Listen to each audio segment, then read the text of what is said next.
da linha de trabalho que a gente vai ter. Vamos falar da parte de tecnologia web, que é o foco principal nosso, da nossa disciplina. Então, na verdade, a gente vai focar tanto para linguagens web servidor. Qual tecnologia nós vamos se preocupar? Com .NET. Até agora vocês estão trabalhando com Java, certo? Agora a gente vai dar uma cortada, apesar que não vai esquecer o Java. O Java vai persistir na vida de vocês ainda pelo próximo semestre também. Mas por enquanto, para esse semestre, nós vamos trabalhar com ASP.NET. Para que você entenda um pouquinho de uma nova ferramenta, de uma outra tecnologia, também dentro do objeto, você tem as mesmas funcionalidades. A interface, dependendo do contexto, é um pouco mais fácil de utilizar. Então, a referência que eu tenho nos outros semestres é que .NET é mais fácil de trabalhar. Então, não é um bicho de sete cabeças. Beleza? E aí também, nós vamos trabalhar, isso é para a aula de amanhã. Nós vamos trabalhar com Web Client. O Web Client tem uma visão um pouco diferenciada. Nós vamos ter que começar o HTML, porque tudo na internet é em cima do HTML. Eu não vou ficar aqui parando 3, 4 aulas explicando o HTML. Eu vou fazer isso uma aula só, explicar a estrutura dele, como ele funciona, e dali para frente eu passo um pequeno material para vocês conseguirem ver como constrói as tags, como cabe, fecha. É bem simples, é bem amigável. Qualquer coisinha na internet que você procurar, como usa o HTML, tem um monte. Então isso é bem tranquilo, não é difícil não. O que é mais chato, digamos assim, o pessoal sofre um pouquinho mais para essa disciplina, é o JavaScript. Esse sim, a gente dá um pouquinho mais de dor de cabeça. Não é que ele é difícil, bem? A gente vai pensar, vamos entender justamente essas divisões, porque a nossa concentração de trabalho, como você fala no Web Client, é que toda a regra, toda a validação, a gente deixa para o lado do cliente, no browser do usuário. Então, na verdade, a partir do momento que a página fica carregada no seu browser, você fez uma programação do cliente, as validações de dados, de informação, deixa tudo na sua máquina, não existe nenhuma requisição para o servidor, isso diminui o tráfego de rede. Quando a gente fala de web servidor, nesse contexto do ASP.NET, a visualização muda um pouco. Não existe, né? Trabalha em conjunto, porém, vai uma requisição para o servidor processa essa informação, modula o resultado e devolve para o browser. Existe uma conexão aí, então eu perco, teoricamente, um pouco mais de banda usando o contexto de cliente e servidor. Mas a gente vai explicar um pouquinho mais adiante, tá bom? Uma coisa importante que eu quero que vocês fiquem antenados, como eu abri para o notebook, então você siga. Pessoal, o nosso calendário. Então o cronograma está montado direitinho lá no nosso silo, então está disponibilizado. Lembre-se, é um cronograma. Então uma estimativa do que vai acontecer em cada aula. Eu procuro manter.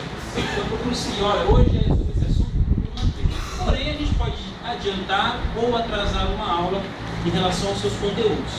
Beleza? Fator importante, data de prova não muda. Então, se você abriu lá e falou, hoje, sábado que vem a prova, sexta-feira que vem a prova, é prova. A gente só altera a data se o representante de sala passar um e-mail dizendo, olha, professor, como tem outra prova difícil, tem como mudar a data, e aí se todo mundo der o aceite, eu não vejo nenhum problema em mudar também. Tranquilo? Então, concentre-se nas datas das provas, que é um fator importante. Só para informar um pouquinho mais, vamos ver aqui embaixo, ó. Descer. Olha aqui, ó. Data de prova, eu tenho uma avaliação em relação à matéria de exercício que a gente vai desenvolver em laboratório. Teremos 2 provas. Olha aqui, ó. Prova substitutiva. Vamos subir um pouquinho. Prova substitutiva, ela é? Isso. Então ela é fechada, meninos. Por favor, concentre-se para não perder a prova. E se perder, se vier fazer a prova, estude. Tá bem? Tem uma boa e má notícia. Conforme o andamento do semestre, a prova de linguagens web servidor é com consulta. Bem, como é uma programação, eu acho meio difícil você equilibrar os códigos todos de cabeça, de fora a fora, eu faço muita coisa, entendeu? Então, geralmente eu faço prova com consulta. Lembre-se que oi? Lembre-se que é requisito que a prova de com consulta e tudo mais, ela é material individual, né? Então lembre-se que você não pode prestar erros, as anotações, fazer o que você achar mais conveniente para ajudar a resolver as coisas da prova. Esse material é assim. Não trazer nenhum produto eletrônico, está fácil. Tá. Beleza? Então essa vai ser a nossa linha de trabalho para a disciplina web servidor. É isso que a gente está falando. Para JavaScript já é outra história, a gente vai deixar para falar isso depois. Tudo bem, meninos? Estamos alinhados aí? Dúvidas até agora? Tristezas? Decepções? Não? Então, vamos contar um pouquinho da história da internet. Para a gente dar um início aí, um pontapé inicial. Hoje, efetivamente hoje, a gente não vai trabalhar isso no .NET ainda.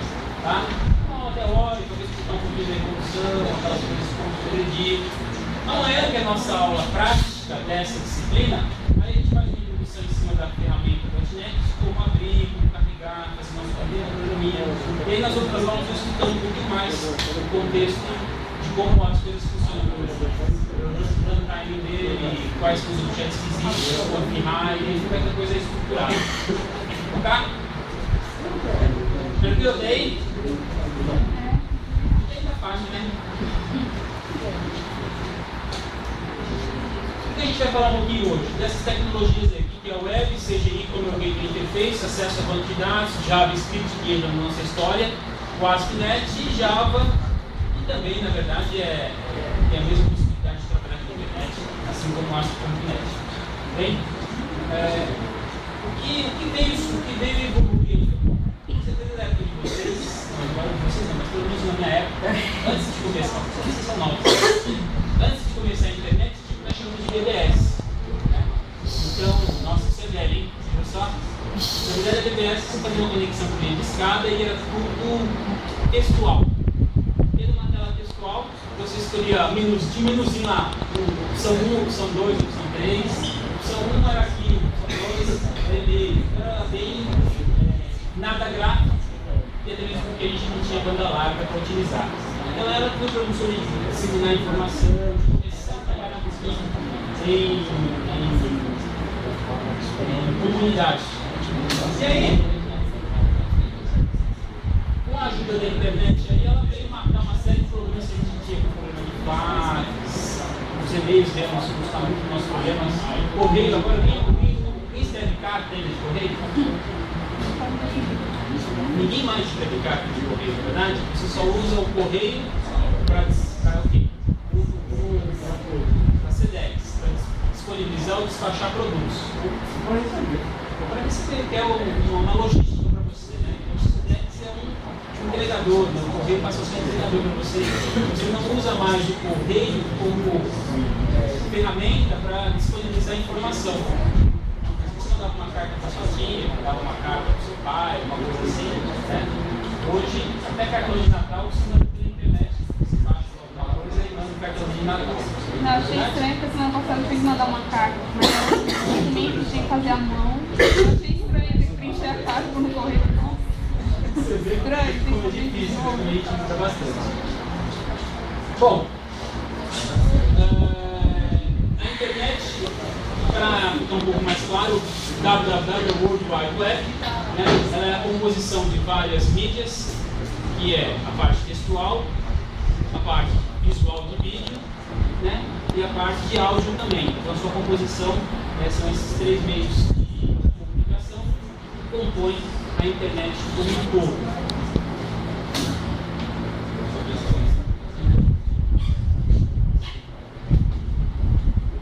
Lembrando o fato de ser hipermídia, como é que a gente navega na internet? Eu clico no link, e a página 1, e a página 2, e aí as páginas são indicadas através de link.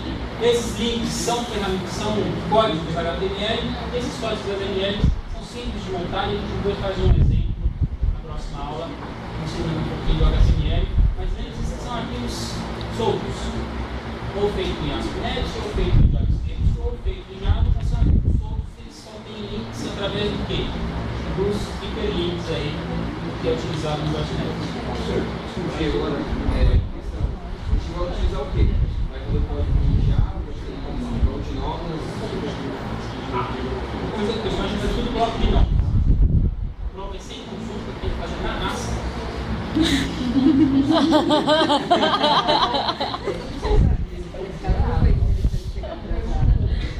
Não, tô brincando. A gente vai usar .NET, tá bom? Vamos fugir um pouquinho do Java, esse pouquinho do .NET. Acho que ele tava acreditando. Eu fiquei imaginando, tipo, vocês escrevendo os códigos, tudo no bloco de notas. Para a internet funcionar, precisa de gente. Eu desenvolvida TCP/IP, eu não vou explicar cada uma dessas tecnologias, não, mas eu preciso de TCP/IP. É a minha imaginação. De rede que existe.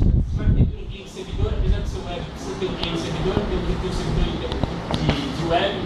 Nesse caso da Microsoft, Internet Information Service, você for usar para Linux, tem o Tomcat, tem WebSphere, tem outros que você pode usar para Java, Linux, ou até mesmo tem Linux, ok? O protocolo, toda vez que você entra na internet, vamos começar desenhando, então. Só para nos posicionarmos um pouquinho. Então, você tem um servidor. O servidor pode ser várias máquinas ou uma máquina só. Desse princípio. E aí, dentro desse contexto, existe um canal de comunicação. Esse canal de comunicação com o seu usuário, através do browser. Quando a gente fala em HTTP, é acesso ao quê? É acesso de www, digamos assim, que é passar hipertexto. Toda vez que ele se comunica através. A comunicação que existe nesse contexto aqui, ó, é TCP/IP, tá? Então essa é a comunicação de rede que existe. Não tem IPv6, IPv4, vamos falar de rede. E aí, como é que ele divide alguns serviços? Vamos me dar um exemplo. Quando você usa HTTP, é porta 80. Existe um canal de acesso aqui, que é a porta 80, que permite fazer o acesso em relação ao serviço de HTTP. Tudo na verdade, são nomenclaturas, né? www, alguma coisa, .com.br, tudo isso para facilitar a nossa vida. Por detrás disso são os servidores de DNS, que converte toda essa descrição para um número, que é o número IP. Esse número IP, efetivamente, é que identifica qual máquina está, onde está. Bem, não vamos falar isso, porque isso não é rede, somente os posicionados. Aí chegamos aqui, todo servidor, para rodar um HTTP, ele tem que ser um servidor web. Na nossa visão aqui, ó, o IIS, a gente está trabalhando com esse cara aqui, tá? A gente vai falar do IIS.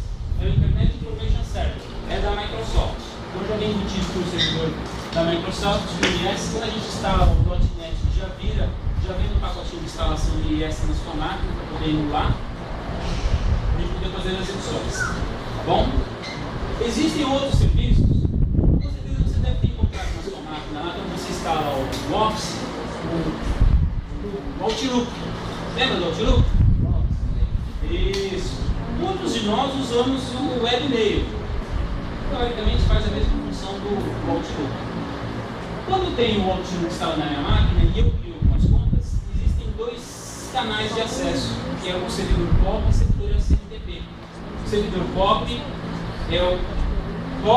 é o que recebe o e-mail, o SMTP é o que envia. Então nascem, vamos dizer o seguinte, tem outro servidor aqui, ó, de e-mail, quando eu uso lá o Outlook, certo?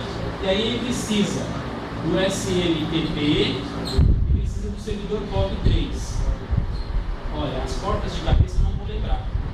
O HTTP era a porta 80, SMTP e POP eu não vou lembrar. Tanto que se a gente colocar no endereço POP3, os pontos e o nome do endereço do servidor, eu consigo fazer acesso a ele. POP é 110, SMTP é 587. Não, um é 110. O SMTP é 110, né? Agora o POP eu não lembro. Não, o POP é 110. O SMTP você lembra? Lembro, 587. Ou 25. Você não lembra? Não, é os dois. Não, tem os dois. É os dois. São dois. Por que são essas numerações? Porque na verdade os endereços de rede trabalham com Não exatamente, mas lembrei. tudo bem? Essas descrições que ocorrem antes na identificação do endereço simplesmente para fazer um deparo para facilitar a nossa vida de compreensão. Então, esse contexto aqui de tipos de protocolos do HTTP, MIME, o HTML na verdade é a construção como um todo. O mais importante que a gente entender aqui, ó, existe essa comunicação com o servidor. O que esse browser lê aqui, ó? O browser lê só lê o quê?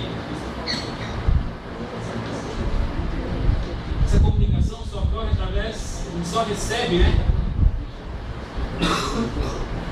HTML.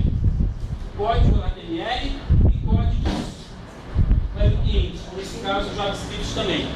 Igual XML, JavaScript.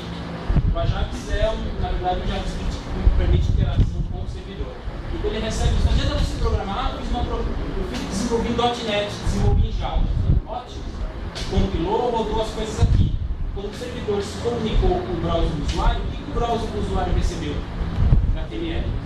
Mas isso quando a gente faz no laboratório, a gente abre e vê o que você fez e o que o browser recebeu. Ok? Olha a brincadeira aqui, está falando da tecnologia. Quando eu uso o browser do usuário navegador, www é porta 80, né? É um servidor de HTTP, é um servidor web. Ele sempre está ativo, está aqui no nosso servidorzinho. Dentro desse servidor aqui, ó, nesse contexto inicial, a gente só tem um servidor web. Porém, dentro dessa mesma máquina, tá? Eu posso ter instalado banco de dados, posso ter instalado servidor Gmail, ok? Então, entenda assim, uma máquina só, ela vai ter vários serviços. Tranquilo? Toda a comunicação que é feita via rede TCP/IP. Servidor web, informações digitadas que são em relação às páginas que foram construídas e armazenadas. Todas as páginas, para facilitar um pouco o nosso entendimento, entenda o seguinte: cada www.wall.com.br existe um diretório raiz onde estão armazenadas as informações. Vamos linkar. Esse servidor web www.wall.com.br. Então é um diretório físico dentro do servidor e aqui eu tenho as páginas default.asp, um exemplo, tá? login.html. São páginas desse diretório. Daí eu tenho um novo link, uma nova hospedagem. Eu tenho também o servidor do wall, ele armazena informações do diretório chamado wall.com.br/futebol. Esse é um novo diretório. Então, dentro dessa pasta, eu posso ter arquivos de novo. Index.html, jogos.asp e assim sucessivamente. Quero explicar para vocês o seguinte: que toda a estrutura de navegação pela internet, quando ela chega num servidor, a organização dentro do servidor é por diretórios. Tem diretório e seus arquivos lá dentro. Todo diretório e seus arquivos lá dentro. Tudo bem? Eu não consigo fazer com que um arquivo consiga chegar no outro sem fazer, nós chamamos, sem passar pelo servidor web de hiperlink. Tá? São diretórios distintos. Uma coisa está separada da outra.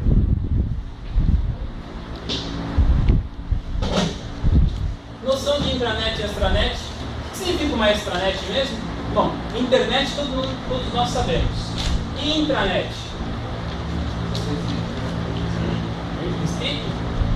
Entenda assim, a intranet seria as funcionalidades da internet dentro da sua empresa. Perfeito? Dentro da sua empresa. Então pense o seguinte, vamos pensar na seguinte característica. Imagine que o SIGA você só consiga acessar aqui na faculdade. Se você conseguir acessar o SIGA somente na faculdade, que aplicativo que ele é? Ele é uma intranet, porque ele não está disponível lá fora. Se você ir na sua casa e tentar acessar o SIGA, ele não conseguiu acessar. Perfeito? Essa é uma visão da intranet. Agora, extranet é uma ferramenta interna, SIGA, e você consegue acessar de fora. Tudo bem? Esse é o conceito da extranet. É lógico que para você acessar essa ferramenta vai ter que pôr login, existe um contexto de segurança. Por isso que é uma extranet. E internet é o que é público, digamos assim, ok? Como é o exemplo do UOL, Terra, e assim sucessivamente. Ficou parcialmente clara essa visão de intranet, extranet e a nossa internet, ok? Aqui, ó, pequenos exemplos de extranet, ó. Não importa o universo que está lá fora, tem que ter o seu acesso restrito. Se você estiver lá fora e tentar acessar a rede da metodista, você não consegue. Dá um exemplo. Quando vocês acessam um laboratório para usar banco de dados, o banco de dados fica na máquina de vocês? Não, né? Fica num servidor e dos laboratórios a gente consegue chegar nesse servidor. Ele está numa rede, na rede interna. Perfeito? Então, se eu tento acessar de fora, eu não consigo. Então, é um serviço que é somente interno, é um serviço disponível na nossa intranet. A gente fala de intranet porque é um recurso de web dentro da nossa empresa fechado. Tá?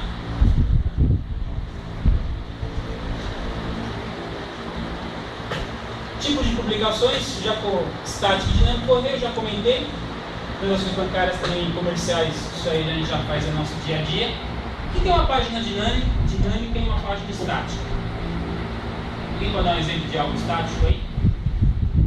O SIG é dinâmico ou o SIG é estático? Por que ele é dinâmico?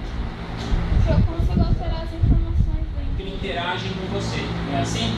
Cada alteração que eu faço de nota, lançamento de falta, automaticamente você recebe essa atualização. Sem precisar de um desenvolvedor para construir essa página com os dados alterados. Toda vez que eu faço uma alteração na página, toda vez que eu alimento informações nessa página e ela muda o seu contexto baseado nos dados que eu alimentei, existe um processo dinâmico. Perfeito? A partir do momento que eu preciso reprogramar, vincular, mudar a página, se é uma notícia, não, pera um pouquinho, notícia nova, eu vou lá, abro o código-fonte, digito a notícia, salvo e aí eu publico a página. Isso é um contexto estático. Preciso da interação de alguém, preciso da interação de alguém para conseguir disponibilizar essa informação. Dinâmico seria simplesmente eu ter uma telinha, digitar a informação, mandar salvar, já está disponível para todo mundo. Ok? Então, a visão de estático, um blog. O blog é estático ou dinâmico?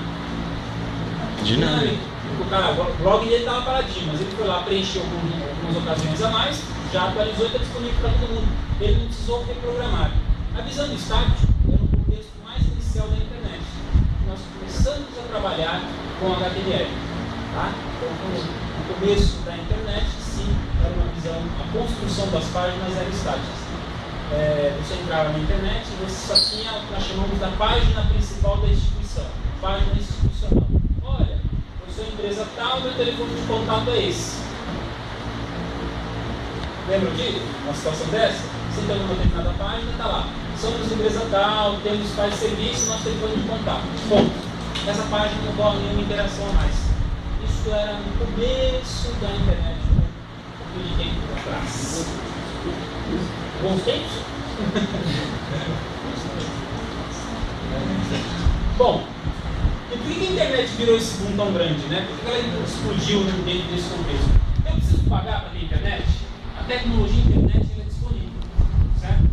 Ela é gratuita. O que nós pagamos são as ferramentas para construir. O .NET é uma ferramenta que facilita a construção de sites e aí você paga por essa ferramenta. Mas se você quiser só ter o runtime, que é o compilador para utilização, eu posso. Não tem nenhum problema, basta eu escrever tudo na mão. Mas na verdade, a quantidade seria muito mais baixa. Bom? Uma coisa importante na internet que existe um padrão, assim como em banco de dados, cada banco de dados, cada fabricante de banco de estudo, existe um padrão para a internet também, o W3C, que é uma organização formada por empresas, universidades e usuários.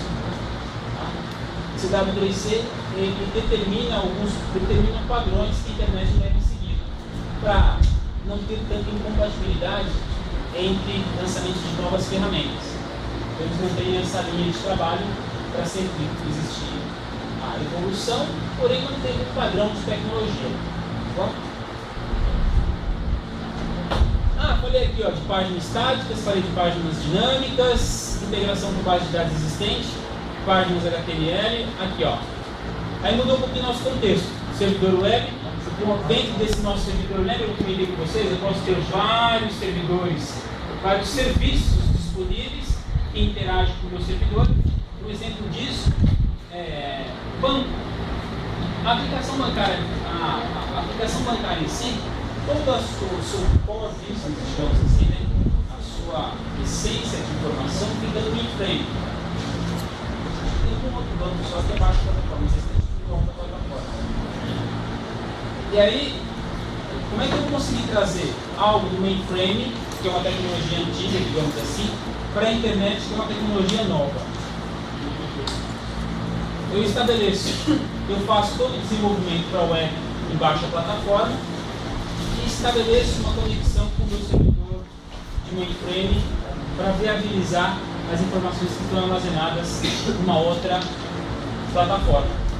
Okay? Então, eu uso a interface da web para estabelecer comunicação de informações que serão recebidas somente dentro de uma plataforma, por exemplo, dentro do sistema ERP. Uma situação típica. O ciclo que vocês usam não é o mesmo que eu uso. Percebe a diferença? Tudo bem que a gente está falando da mesma aplicação, mas vamos pegar essa situação. Isso para mim não pode ser chamado de ciclo. Vou chamar de prológico, webnota. É uma ferramenta à parte que eu uso e que interage com o ciclo, que é uma outra ferramenta que é utilizada por vocês. Tudo bem? É só para abstrair esse contexto. Uma história aí, para a gente chegar ao que é hoje. Antigamente tudo era mainframe, ninguém tinha amigo, e aí era tudo concentrado num único equipamento, digamos assim, e aí a gente vê a arquitetura cliente-servidor. Lembro da história, não sei se vocês lembram, né? Mas pelo menos vocês devem ter ouvido falar sobre o Basic, Dell, lembra de Dell? Então, por quê? São aplicações construídas cliente e servidor. Cliente e servidor. Eu tenho um servidor de banco de dados, e aí eu tenho um disco de instalação, eu ponho nesse computador e instalo o meu programa. Aí esse programa consegue conversar com o banco de dados. Aí eu vou numa outra estação. Eu peguei o meu programa de folha de pagamento, instalo nesse computador, aí esse computador consegue falar com o banco de dados. Isso é uma arquitetura cliente e servidor. Bem? A arquitetura web é o mesmo princípio. É cliente e servidor, porém, na verdade, são clientes que nós chamamos de clientes macros. Eu não preciso instalar nada nos meus computadores. Eu uso o que é padrão. O que é padrão? Browser. E aí, todos os programas, né, as regras, construo no meu servidor. Por isso, eu não tenho mais esse problema de dados, instalar nessa nada, faço tudo e acesso via web. Instalo só no servidor, já está disponível para todo mundo. Tá bom? Isso que é hoje que nós trabalhamos. HTML, o que significa? Hypertext. Essa tradução do HTML. E aí o HTTP é o protocolo que a gente utiliza para fazer a comunicação, o protocolo de rede que ele recebe as informações de HTML. Tudo bem? Eu consigo transferir, consigo abrir um arquivo CorelDRAW com HTML? Não. Eu preciso pegar um arquivo do Excel que está lá na máquina de alguém, tem que fazer download desse arquivo, ele vem para a sua máquina, aí ele abre. Eu entendo dessa forma. Beleza? Como é que funciona os princípios do HTML? Aqui eu só tenho alguns comentários, tá? Não são. A gente não vai falar uma introdução completa desse assunto ainda não. O HTML é dividido sempre por tags. E essas tags não são todas, né? Algumas delas precisam ter início e fim. É bem textual mesmo. Não tem a orientação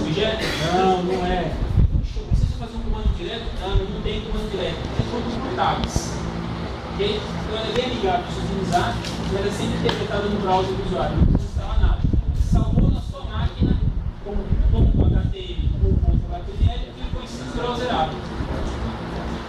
Bem, mas se a gente vai trabalhar com web client, só para a gente identificar isso aí. Tá? Aqui tem um pequeno exemplo dela, aqui ó, HTML, head, que é o cabeçalho, body, /HTML. Nós vamos abordar um pouco mais adiante a estrutura mínima que precisa ter o HTML. Perfeito? Isso aqui é uma pequena página com um hiperlink apontando para uma outra situação. Só para lembrar que as páginas HTML, não só as páginas HTML, como as outras também, sempre são os arquivos que você construiu dentro de um diretório, que pode ser um site, só se relacionam através de links. Então, está aqui a nossa brincadeira aqui, ó. Nasce a comunicação com o servidor web. Dentro desse servidor, eu tenho um diretório que está armazenado, página 1, página 2, página 3, página 4. São arquivos diferentes e a sua apresentação é simplesmente através de link. Consigo interligá-los. Tá?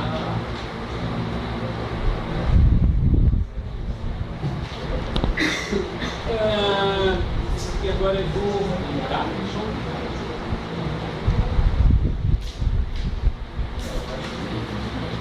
Comentando sobre como é que captura as informações do HTML. Vamos lá. Aqui a divisão. Olha aqui. Como é que é o URL montado? Protocolo, host, domínio e nome do arquivo. Lembra da história que eu falei? Do wall.com.br? HTTP é o protocolo, então significa que eu preciso me conectar com o servidor web. www é o tipo de host, World Wide Web, certo? Poderia ser um FTP. Metodista.br é o domínio, é a conversão daquele endereço na nomenclatura amigável para o endereço TCP/IP, que é onde ele vai localizar em qual servidor que está baseado no servidor de DNS. A gente não vai falar sobre esse assunto, só para vocês terem uma referência. Okay? Então, partindo desse contexto daqui para frente, ó, são os diretórios, são os arquivos que contém dentro desse domínio aqui. Teoricamente, podemos chamar de um diretório que existe dentro do servidor, identificado como metodista.br. Efetivamente, quando você faz a configuração do Internet Information Server, é lógico que o fato do domínio chamar wall.com.br ou metodista.br não significa que o nome do diretório precisa ser o mesmo. Bem, é como se fosse você criar uma página no seu livro. Você cria lá um diretório meus documentos e aí você vai na área de trabalho cria um link chamado meu doc. É um nome, é um link, perfeito? Esse meu doc é o nosso domínio, o nome que você diz. Porém, quando você dá propriedade, você fala, olha, você está no C, nos pontos, meus documentos, tá? Lembra? Endereço físico verdadeiro? É isso que a gente quer estar apontando para vocês, que esse endereço físico eu consigo aplicar ele na configuração do IES. Internet Information Server, tá?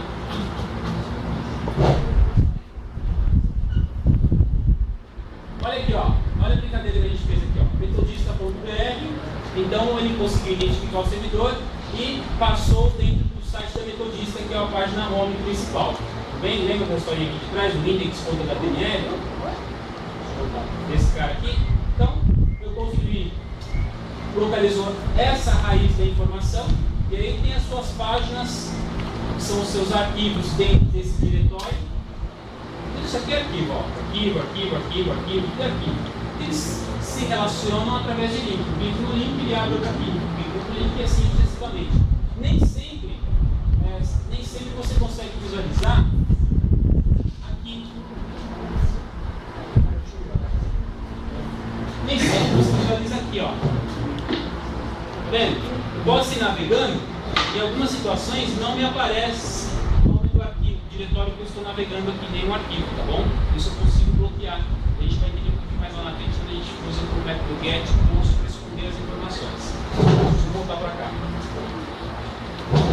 Bom, aí aqui eu posso carregar um arquivo direto, um outro diretório, ó, siga, quer dizer, nasce uma pasta nova dentro do mesmo servidor, perfeito? E lá está todos os arquivos do siga para a gente trabalhar. Beleza? É só para a gente entender que o HTML, a construção de páginas em si, não é difícil. A única diferença é que, na verdade, você configura o IS para apontar para um diretório toda vez que acontecer um determinado nome que é o domínio. Apareceu o domínio, o IS é para jogar, para buscar a informação desse diretório. E ele está lá, todos aqui. Se nesse diretório você colocar um link, estou aqui para puxar esse outro, se você não colocar todo o caminho certinho, ele não acha. Tá bom? Bom, vamos falar um pouquinho sobre a arquitetura aqui de Common Gradient Interface, que é a parte que, na verdade, entra um pouquinho do ASP ou de qualquer tecnologia que usa a interação com o usuário. Então, eu preciso ter o HTML, eu interajo na página. Por exemplo, quando eu preencho um currículo, o currículo, quando você preenche, vai ficar perdido? Não. O que ele faz? Vamos riscar um pouco mais. Isso aqui eu não preciso mais.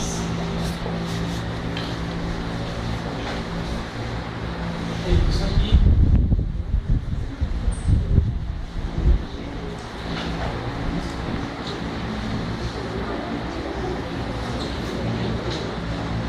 Bem, aqui é o servidor. Bem, então vamos separar em módulos aqui, ó.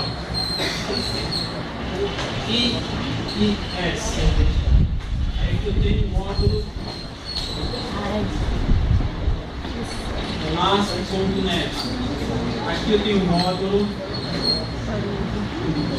banco de dados SQL.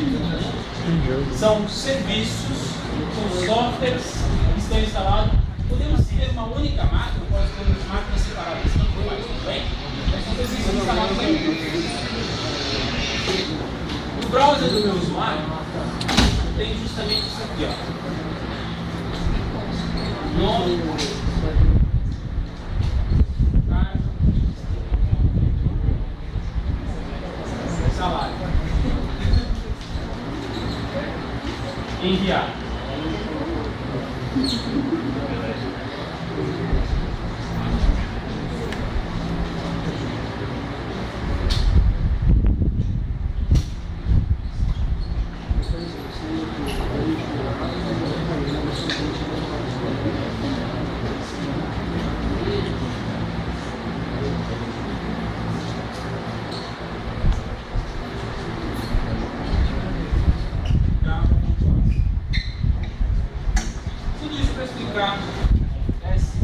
Como o interface, já vou aproveitar um pouquinho para falar um pouquinho do lado, e como a coisa acontece dentro do servidor.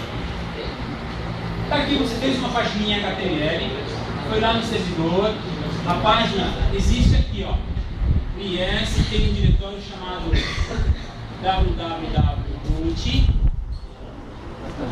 é um C, dois pontos, barra www.root, barra aula 1. Esse diretório está lá dentro. Bem, e dentro desse diretório eu tenho apenas dois arquivos: cadastro.html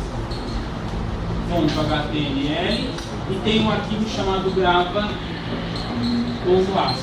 É isso que está dentro desse diretório que vai ser interpretado na internet para o professor Sérgio. Próxima ação. O cara digitou o endereço, localhost, dizer que está na minha máquina, então digitou o endereço passou para o IS, e o IS fez carregar essa página aqui, na verdade, mandou para o browser, e aí converteu-se nessa apresentação através de HTTP. Beleza? Tudo bem até aí, né? Então, assim, situação. Eu, dentro do meu código aqui, eu apertei o botão enviar e eu pedi para que essas informações fossem enviadas para o servidor. O servidor, quando eu estabeleci uma comunicação com ele, eu falei para o servidor: olha, manda os dados digitados, dados do formulário, dados do form, para que página? Para grava.asp. Então ele recebeu essas informações aqui, foram digitados, e acionou a grava.asp. E essa, o mérito do meu certo foi o seguinte: nossa, eu recebi um pacote de informação e pediu para ver a página ASCII, grava.asp. ele vai falar o seguinte: eu, IS, só sei trabalhar com HTML. Aí, eu tenho alguma coisa que sabe trabalhar com ASP? Ah, eu tenho o módulo ASP.NET. Então ele desvia, ele transfere a execução dessa página gravada com o ASP para o ASP.NET, que é o módulozinho que interpreta toda a codificação que nós fizemos. Lá você tem lá, recebe as informações, e lá é evidente que dentro da construção da sua página, em ASP.NET, você consegue conectar no banco de dados. Aí quem comunica com o banco de dados? O ASP.NET fala: olha, eu preciso gravar essas coisas no servidor de banco. Ele vem aqui, estabelece uma comunicação com o servidor de banco. É lógico que essa comunicação aqui, ó, lembra da string de conexão que você tem que fazer para conseguir conversar com o servidor, tudo isso você programou aqui dentro. Tá bem? Então ele foi lá, estabeleceu a conexão com o servidor, enviou os dados lá, ó, insert, lembra do insert into, enviou para o banco de dados, o banco de dados devolveu dizendo: olha, gravado com sucesso. Ele interpreta o ok do retorno, e aí ele devolve, na sua construção que a gente vai montar, nós vamos devolver aqui, ó, o yes HTML. Aí eu devolvo as informações de gravado com sucesso, obrigado, volte sempre, em HTML. Aí o yes entende essa comunicação e faz o quê? Devolve para cá, para o browser do usuário, e só entende esse cara aqui, ó, só recebe HTML e fala: ó, obrigado, gravado com sucesso. Então entenda o que nós fizemos aqui. Isso é um CGI, é uma interface entre o usuário e uma aplicação servidor. Olha por onde nós passamos. Começando com HTML, aí o HTML não sabia, é evidente que aí a gente acionou o ASP, o IS não sabia interpretar o ASP, ele acionou o módulo do ASP.NET, que é uma programação totalmente diferente. Aqui você usa classe, herança, ó, você faz um monte de conexão a banco, perfeito? Aí estabelecemos a construção disso, conectamos no banco, e aí eu preciso devolver essa informação para o meu usuário. Para devolver, converte-se o resultado em HTML, esse HTML é interpretado por IS e é devolvido para o meu usuário sem ficar No cara está desenvolvendo o ASP, vai, C Sharp. Tem VB e tem C Sharp. é mais parecido. É mais parecido com Java. É mais próximo, assim, o comando fica mais fácil para vocês. É similar, porque a curva de aprendizado é menor. Entende? O importante, tanto faz. O que ela perguntou foi o seguinte: quando a gente fala em ASP.NET é tecnologia. Mas dentro do ASP.NET a gente pode programar em algumas linguagens. Programar em linguagem significa qual é a sintaxe, qual é o tipo de sintaxe que nós vamos usar. Nós vamos usar C Sharp, que é um padrão para você colocar a declaração de variável, é um padrão para você colocar o for, o laço. Ou nós vamos usar VB, ou vamos usar COBOL. Tem alguns módulos que eu posso. Como eu quero criar a minha codificação? Isso para diminuir a curva de aprendizado. Mas você está muito grande da Microsoft nesse aspecto. Tá? Entendeu essa história toda de CGI aqui, como o Gator Interface? Na verdade, é uma interface, é uma comunicação que a gente faz entre as informações que eu tenho do usuário que precisam ser armazenadas em alguma região. E se essas tendências não são armazenadas, tem que capturar. Tá? Hoje a gente usa o ASP.NET como referência, mas antes não era isso. Não era só ASP.NET, tinha C por detrás. Então, aqui eles tratavam um app de Java para fazer integração, eles tratavam o C para conseguir interagir com os demais serviços do servidor. Tá bom? Mesmo princípio, está aqui, ó. Requisição, dados do cliente, a resposta e o servidor devolve. Tá? Aqui está um pouquinho mais extenso, ó, o evento em CGI, está aqui um formulário, vai para uma aplicação externa, faz a consulta em banco e aí devolve sempre em HTML. Mesma coisa que nós fizemos aqui, só que está um pouco desenhado aí. Seguimos os passos 1, 2, 3, 4 e 5, até o 7. Ficou claro isso? Esse silêncio.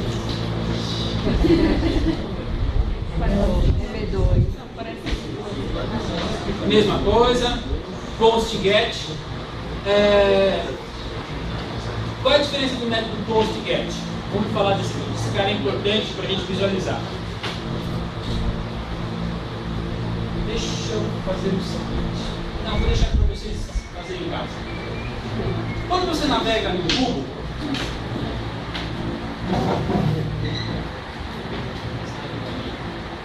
então, o melhor método de explicar ele é isso aqui, ó, google.br.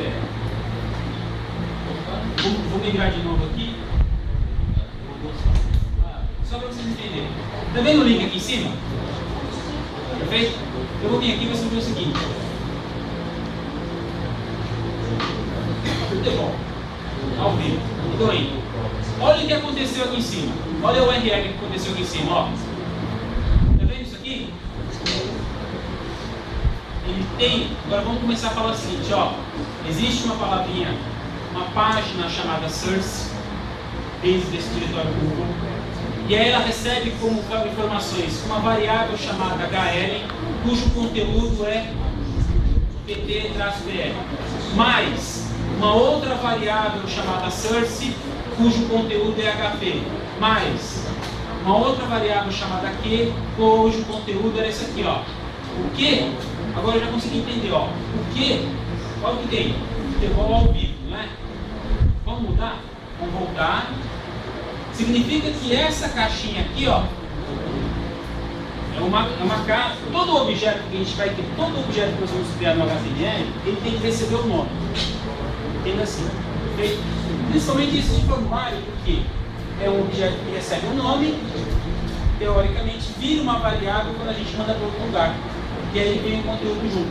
Então essa caixinha aqui, ó, essa caixa significa a palavra. Tem uma informação armazenada com variável com uma palavra que. Tá? Então vamos mudar o texto aqui, ó. Textos.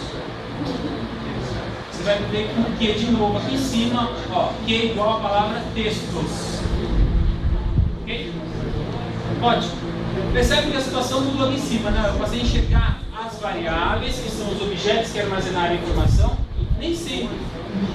Essas informações aqui, vamos ver um exemplo. Esse HL a gente enxergava, para saber que era em português? Não, porque eu consigo criar objetos ocultos, alimentar as variáveis lá e eu passar isso para uma outra página. Quando eu faço isso de forma literal, onde eu consigo enxergar, eu uso o método GET. Então o método GET, ele altera a minha URL aqui em cima, ó. Ele altera a minha URL aqui em cima, apresentando tudo que eu estou jogando de uma página para outra. Não tem passagem de parâmetro que vocês usam Java? Tem isso aí? O .NET também tem. Em HTML tem? Não. Tem nada em HTML. Então, como é que eu consigo passar a informação de uma página para outra em HTML? É através da URL. E aí só tenho dois métodos. Eu passo mostrando tudo que eu estou mandando para o outro lado, nome de variável, senha, tudo isso de aquilo. E se tivesse senha, como é que eu vou passar para o outro lado? Aí eu uso o post, porque o post não mostra nada. Mas ele é que senha você não pode passar, né? Porque você consegue ver através para exibir a propriedade, você enxerga ela. Tá? Mas depois a gente vai falar um pouco sobre senha. Mas o post, o objetivo dele é ocultar essas informações que foram passadas. Então o GET apresenta na URL e o post oculta. Tá bom? É tão simples quanto a seguinte situação. Quando você entra aqui no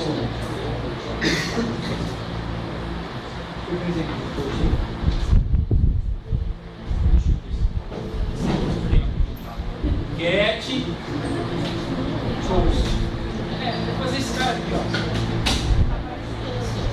Vamos pegar um daqui. Eu quero pegar um site que eu tenha que eu possa usar posts. Também. Ó.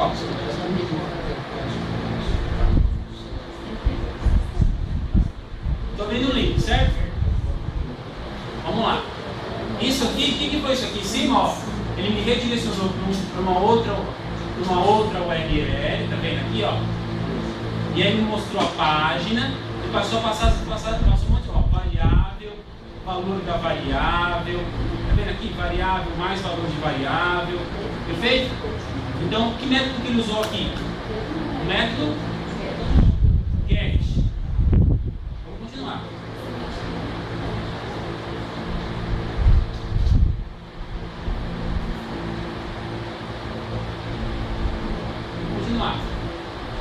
Bom, caí na minha página, uma página principal aqui, beleza?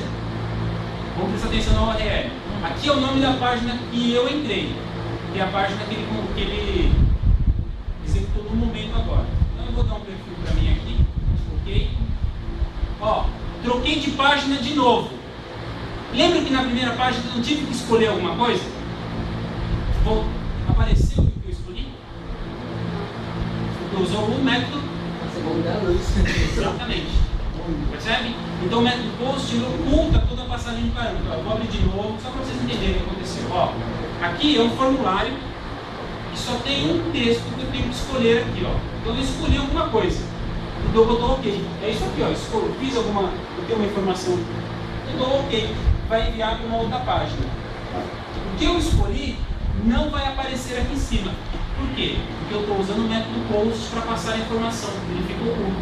Se eu der OK, olha lá, ó, ele abriu uma nova página e eu não consigo saber qual era a variável que eu estava usando, que texto, que conteúdo eu passei nessa variável, diferente de quando a gente começou o login. Tudo bem? Ficou claro se usando o post do get? Tá.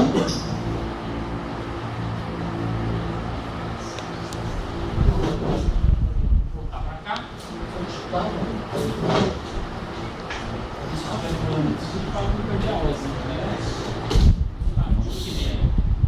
Vamos acabar. Bom, aqui tem um pequeno exemplo, depois eu peço que vocês esperem para terminar no salto. A gente pega esses dois exemplos aqui para testar post-get. Percebam que a gente vai usar o mesmo formulário, só que uma hora você põe post, uma hora você põe get na sua construção para a gente simular a situação. Esse não tem que ainda não é isso que acontece, tá bom? Aí tem algumas dicas de quando eu devo usar get, quando eu uso post. Olha, na verdade, eu só uso get, isso já é meio que padrão, tá? Não é só eu não, como todo mundo. A gente só usa get. Quando você usa get, não é que aparece toda a informação em cima da string? Quando aquela página que é onde ele está, precisa ser salva. Vai chegar exatamente nesse ponto. O que eu quero dizer é justamente a seguinte situação. Ó, se eu vou aqui no Google, só para vocês entenderem a importância do get. Se eu vou no Google, e aí eu digitei o texto aqui, ó, textos, e mandei procurar, pesquisar no Google. Percebe que ele deu várias páginas para mim aqui, certo? Aí eu, puxa, fiquei olhando, cheguei na página 5. Aí eu falei, nossa, eu cansei. Eu vou salvar esse endereço, Ctrl C, vou abrir aqui no bloco de notas. Você vai achar ele. Ó, o endereço é esse, certo? E aí, eu vou dormir, salvei lá nos favoritos, acabou. No dia seguinte eu quero dar continuidade da onde eu parei. Puxa, eu vou ter que procurar no Google de novo e ficar lembrando que eu já passei por esses sites? Não, faço. Eu pego todo esse endereço aqui, eu colo aqui em cima e ele vai me posicionar justamente no onde eu estava. Percebe a importância do get? Se eu preciso salvar uma situação atual, independente de determinada circunstância, daquele ponto onde eu estava, eu preciso continuar. Então eu preciso ter que tipo de dados? Todas as variáveis me fizeram chegar ali, né? Todas as passagens me fizeram chegar naquele estado. Aí eu preciso salvar tudo aquilo. Se tivesse só assim, como a gente tinha visto lá só assim, ó, como a gente tinha visto no outro exemplo do método get, eu ia conseguir voltar? Não, porque eu não consegui salvar os conteúdos das variáveis. Sim. Exatamente. Tudo bem? Ficou claro isso aí? Tá bom.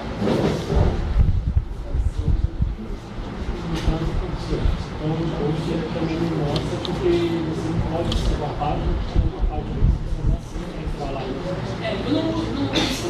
Não vamos amarrar o post com sempre.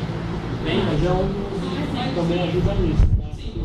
Salvar o endereço, quer dizer que qualquer um poderia entrar lá e Exato, colocar exato. a senha. Na verdade, para a senha, a gente trabalha assim de expansão. Toda vez que você estabelece, só para a gente alinhar algumas coisas, toda vez que você comunica, vai lá no seu browser e digita www alguma coisa, nasce no servidor uma sessão aqui, ó. Uma sessão nada mais é que você fala o seguinte: olha, alguém está comunicando aqui. Eu vou reservar uma área de memória, uma pequena área, para identificar essa pessoa que está comunicando aqui. Então eu sei qual é a sua marca. Por que eu tenho que estabelecer uma sessão? Para tudo que você me pedir, saber entregar para você. Então nasce uma sessão. Quando nasce a sessão, eu falo em algumas páginas que eu quero senha de privacidade, o que eu falo? Olha, estabelecemos uma sessão. Aí nessa sessão eu crio a seguinte situação: login falso.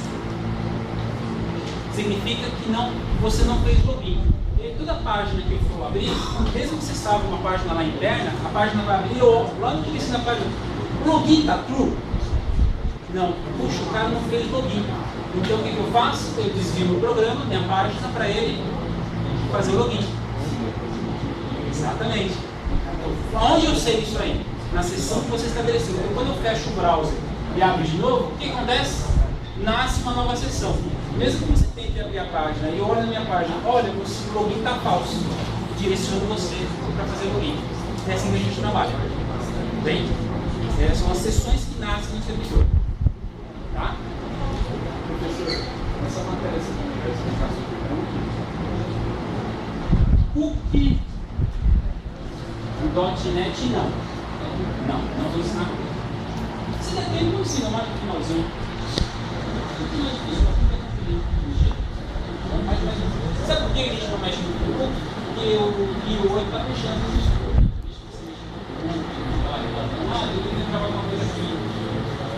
Mas no final do semestre, se der tempo, a gente fala o vídeo. Não é difícil de usar cookies no .NET, não. É bem tranquilo. Tá? Tem uma diferença muito grande sobre cookie e sobre sessão. Bem? Cookie, só para a gente posicionar um pouquinho para aproveitar esse engajamento.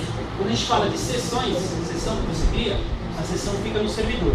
Você fecha o browser, abre, a sessão morreu, estabelece uma nova comunicação, nasce uma sessão nova. Professor, mas não vai encher o servidor? Não se preocupe. O servidor, cada um com as suas responsabilidades, não é assim? O servidor cuida das sessões e eu preciso de uma sessão aberta e flexibiliza. Vamos agora assim, vamos nos preocupar com o construir da roda. E quando eu falo em cookies é diferente. Em cookie eu gravo no browser, na sua máquina. Então o cookie nasce um arquivo no seu browser. E aí o que eu faço? Usando aqui a minha programação, eu falo, olha, tem um cookie nessa máquina aqui? Tem? Abre ele para mim. Lógico, você tem que saber o nome do cookie, o que eu quero pegar lá dentro dele. Porque na verdade ele é um nome, só para você ver, a essência dele é que quando a gente abre, a gente não enxerga qual é a nossa estratégia, criptografar, né? Você bagunça os dados que estão lá dentro. Então você baralha a informação, mas na verdade o cookie é um arquivinho texto que tem lá variável 1, variável 2, variável 3, é o nome que você quer dar, igual a informação que você quer armazenar nesse arquivinho. É assim que é um cookie. Aí você fala, professor, mas eu quero abrir um cookie na minha máquina. Procura lá e abre o cookie. A diferença é que o cookie, quando você abre, você vai tentar enxergar alguma coisa e está tudo misturado. Porque a gente mistura, a gente usa como prática essa informação importante, entre aspas, essa informação que eu quero visualizar, também vai olhar aqui. Beleza? Mas aí a gente pode depois, mais no final do semestre, se der a gente faz um exemplo do cookie, e a gente cria variável A, B e C, grava na variável A, B, C, vamos gravar no cookie. Grava lá e abre o cookie aí, para estar o texto direitinho, para você gravou. É lógico, tem alguns controles. Esse cookie vai vencer daqui uma semana, esse cookie tem validade de 2 dias, de um dia só, entendeu? Não, desconsidera o cookie, depois de 3 dias você não usou, e entrar de novo no site, não quero mais esse cookie, quero uma nova informação. Ok? Quando a gente usa cookie, alguém já fez cobrança submarino? Então, quando você faz uma cobrança submarino, você vai se cadastra com o seu login, beleza? Ele grava um cookie na sua máquina com o seu login, senha. Você não enxerga porque ele criptografa, não é bom, né? Aí quando você fechou, passa um dia, 5 dias, você entra de novo no site do submarino, é bem-vindo isso aí. Mas eu não fiz login, não fiz nada. Se você mesmo é um display, se você não é um display, clique aqui. Se você não é um display, clique aqui. Aí ele pede um novo login. Tudo bem? Então essa jogadinha de truque que a gente usa. Tá?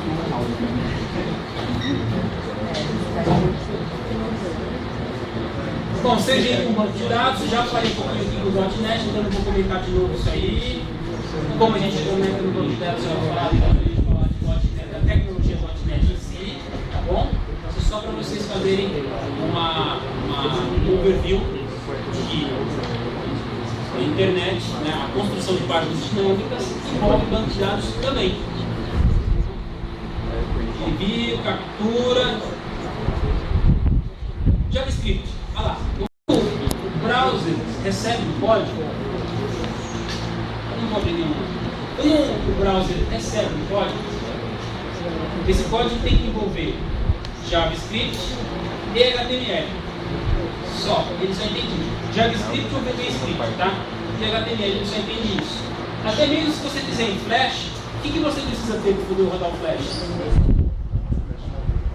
FlashBear, que é um plugin que você tem que instalar no seu browser, porque ele não é nativo da ferramenta, certo? Nessa maneira não funciona. É isso? Então, o que é nativo é o JavaScript ou o VBScript, e nesse contexto, o HTML. Então, toda vez que a gente fala dessas linguagens que são interpretadas pelo browser, o browser lê, ele vai executando tarefa a tarefa, ele não precisa de interação com o servidor para poder testar. Um exemplo disso é esse pequeno exemplo da calculadora aqui, ó. Eu passo a minha idade, clico no botão calcular. Eu poderia desenvolver toda essa programação em ASCII. Aí o que ele teria que fazer? Pega os valores, deixa eu ver mais fácil aqui. Pega os valores aqui, ó, desse formulário. Cliquei o botão em calcular, ele pega a ação do calcular, mais a informação em anos, manda para o servidor. O servidor que foi construído em ASP.NET, nosso código, processa para as contas e devolve em HTML. Nasceu, não fiz uma comunicação, gastei banco, certo? Agora, quando eu faço em JavaScript, é um desenvolvimento, é uma construção do lado do cliente. E é isso que a gente vai se preocupar. Ou seja, toda a fórmula, né, a matemática do cálculo que eu precisei, ele não foi executado no servidor. Ele simplesmente fez dentro da própria máquina do meu usuário. Então, quando eu programo em JavaScript, quem interpreta é o meu usuário. Quando eu programo em .NET ou em Java, quem que faz a interpretação desse código que eu programei? O servidor. Então são duas coisas distintas. Toda vez que eu vou no servidor, eu gasto banco. Toda vez que eu faço algumas coisas. É lógico, tem limitações aqui, né? Aqui eu tenho muito mais recursos, tem limitações. Acesso a banco de dados. Vou conseguir na máquina do meu cliente, na minha máquina, ter acesso a banco de dados? Dentro da internet? Não, né? Quem tem acesso ao banco de dados é o servidor, então eu preciso fazer acesso ao servidor. Tudo bem? Tranquilo aí? Muito confuso? Não? Bom, só para a gente entender um pouquinho em relação. Nossa, hoje eu falo muito, né? Vocês não fazem nada. Na próxima hora a gente vai inverter. Não vou falar nada, vocês vão fazer muito. É injusto, né? Vamos dividir 50, 50, 50, 50. Ó, vocês já devem ter ouvido falar, com certeza, sobre ASP, certo? Aí, ó, cara esforçado. Bom, ASP, na verdade, ele é o antecessor da tecnologia ASP.NET, bem? Então, a programação ASP.NET, dentro do ASP.NET, a gente vai ver um pouquinho de ASP. Tá bom? Vou mostrar, olha, isso aqui é ASP.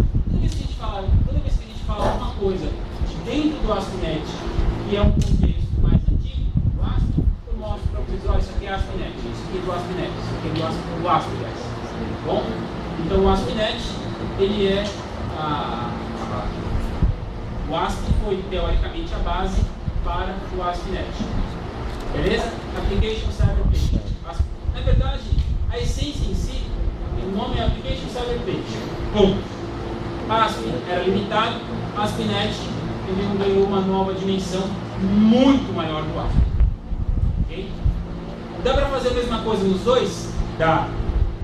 Só que em ASP eu só consigo programar em ASP. Em ASP.NET eu consigo programar em C#, em VB. E também em ASP. Em Delphi também, eu consigo colocar um monte de código lá dentro. Depois a gente vai falar sobre isso. Só que eu tenho que baixar os fabricantes, né? O VB e o C# é nativo da ferramenta Visual Studio. Okay? Vamos seguir. Como funciona o ASP.NET? É o mesmo princípio, está aqui, ó. A solicitação do cliente que inicia uma comunicação, executa-se qualquer tecnologia, qualquer construção através da ferramenta ASP.NET, da tecnologia ASP.NET, e a comunicação de acesso ao banco de dados, armazena a seção de dados mesmo princípio que eu queria que vocês e envia a resposta em HTML para o nosso usuário. Sim, então, traque nisso. Não precisa falar de novo, o cara vai receber HTML. Né? Tá bom. Uma coisa muito legal do ASP.NET, que eu gosto de reforçar, é a seguinte. Nasce, ó, no ASP, deixa eu voltar um pouco. Eu estou acabando, não se desesperem. Tá vendo isso aqui? Isso aqui, ó. Isso aqui é uma construção de uma página HTML. Dentro dessa página, eu tenho duas tecnologias misturadas. Eu tenho o HTML e o que mais? O JavaScript. Nessa página aqui, ó. Nessa página tem o JavaScript, que é esse pedacinho que está em azul aqui, ó, é o JavaScript, e o restante em preto é tudo HTML. Então eu misturei em um único arquivo duas linguagens de programação. Perfeito? Quando eu falo em ASP, só o ASP, entenda que ele é a terceira desse arquivo. Então, quando eu estava usando o ASP, eu tinha o JavaScript, eu tinha o HTML e também tinha o ASP junto. Virava um inferno. Porque eram três formas de programar diferentes, três linguagens, tudo dentro do mesmo arquivo. Quando a gente fala de ASP.NET, nasceu um cara que a gente chama de Code Behind. Foi a grande sacada. Por que o Code Behind? O Code Behind falou o seguinte: olha, pega toda a programação que você usa de ASP e joga num arquivo à parte. O que você já está acostumado a usar, o HTML e o JavaScript, formatação, visual, você deixa nesse seu arquivinho e faz somente um link para juntar as duas páginas. Então a grande sacada foi a utilização do Code Behind. O Code Behind nada mais é. Então é justamente esse cara aqui, ó. ASPX, esse da frente aqui, é a parte visual. O que tem dentro desse ASPX? Só HTML, JavaScript, só a parte visual, a parte que você quer trabalhar o design. E a inteligência, é a regra de negócio, é a codificação que você faz para determinar as regras da aplicação. Você faz dentro do ASPX ponto e o tipo de linguagem que você vai usar. CS é C#. Então você faz a codificação, você cria classes aqui dentro, você cria conexão com o banco de dados aqui dentro, tudo dentro do ponto CS ou ponto VB, se a linguagem for VB. Tudo bem? No fim, para o usuário final, é uma coisa só. Mas para nós que estamos construindo é separado. Bom? Observação a mais. Isso não quer dizer que eu não consiga fazer tudo num arquivo só. Bem? Qual que era a metodologia do ASP antes? Uma coisa só. Aí veio o ASP.NET e separou para ficar mais fácil de trabalhar. Que é excelente, porque eu consigo trabalhar. Depois a gente vai aprender em Webpack CSS, que é um dos padrões de formatação para ajudar a construção visual do site. Então eu consigo trabalhar a parte visual fora da parte de programação. Então o cara especializado em design web vai construir o site lá de e eu vou trabalhando na codificação. Mas eu só faço o link para resolver. Muito mais fácil. Muito bacana essa coisa. Não tem noção como era difícil trabalhar com ASP antes, viu, gente? Tendo que diagramar as coisas. J2EE, vocês já devem ter. Vocês já usaram J2EE? Para Java para a internet? Acho que vamos começar esse semestre. Ah, então tá bom. Mesma coisa, mesma visão que nós temos para tecnologia de internet, para ASP.NET, você vai ter para J2EE, que é Java para a internet. Tá bom? Meninos, falei bastante. Hoje era essa aula introdutória em relação à internet e saber aonde a gente vai se situar no contexto da disciplina. Tá bom? Amanhã, no sábado, nós vamos fazer pelo menos uma introdução da ferramenta Visual Studio, para vocês utilizarem ela inicialmente. E na aula de Web Client, nós vamos começar com HTML. Tá bom? Essa será a próxima aula de sábado, é a única aula que eu vou dar HTML. Porque depois dali pra frente, nós vamos trabalhar com Java. E HTML não é difícil, né? Ah, perdi, não tem problema. Já se perdeu. HTML, facinho, você acha lá as tags. Pessoal, eu preciso fazer só a chamada. Só. Dúvidas? Tristezas, decepções? Tá todo mundo aqui. Tá fácil. Tá todo mundo aqui.